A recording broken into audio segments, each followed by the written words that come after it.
হবিগঞ্জে NCP ও BNP ছাত্রদলের পাল্টাপাল্টি কর্মসূচি ঘিরে পৌর শহরে ১৪৪ ধারা জারি করা হয়েছে।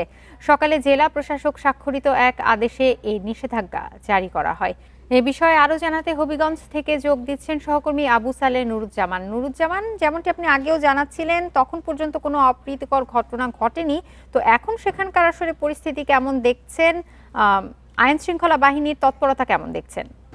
দেখুন, গতকাল এনসিপির যে জুলাই গণজাগরণের যে প্রোগ্রাম ছিল, সেই প্রোগ্রাম হবিগঞ্জের দুটি স্থানে হয়েছে, আজমেরীগঞ্জ এবং হবিগঞ্জ শহরের যে তাদের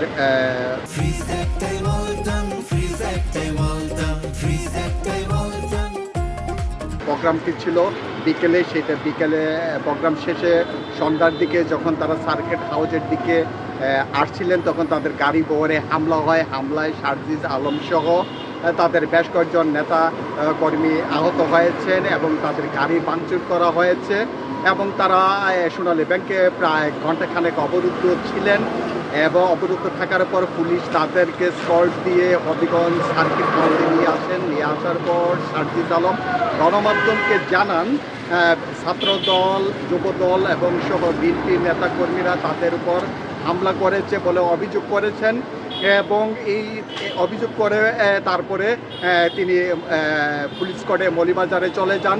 তারপরে আমরা রাত্রে শুনতে পারি কেন্দ্রীয় নেতৃবৃন্দ হবিগঞ্জে বিকাল ৩টার সময় হবিগঞ্জের শহরে তারা তাদের বিক্ষোভ কর্মসূচি এবং পালন করবে এবং এই খবরের পরপরই ছাত্রদল সহ এবং তাদের সমমনা রাজনৈতিক দলগুলো তারা আপনার কর্মসূচি দেয়। এই কর্মসূচির প্রেক্ষিতে আজ জেলা প্রশাসক স্বাক্ষরিত এক প্রজ্ঞাপনে জানানো হয় আজকে হবিগঞ্জে ১৪৪ ধারা জারি করা হয়েছে।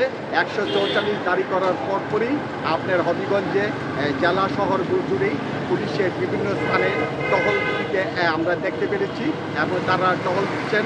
এখনও পর্যন্ত কোনো অপ্রীতিকর ঘটনা ঘটেনি, তবে সময় যত গণিয়ে আসছে তত আতঙ্কের অবস্থান বিরাজ করছে। হয়তো যে কোনো মুহূর্তে তারা যদি এনসিপি নেতৃবৃন্দ আছেন তাহলে হয়তো একটা বড় রকমের ঘটনা ঘটে যেতে পারে, আর যদি পুলিশ ট্যাকেল দিতে পারে তাহলে হয়তো সংঘর্ষ এড়ানো যেতে পারে। এই ছিল সর্বশেষ। হবিগঞ্জ থেকে আমাদেরকে জানাচ্ছিলেন সহকর্মী আবু সালেহ নুরুজ্জামান।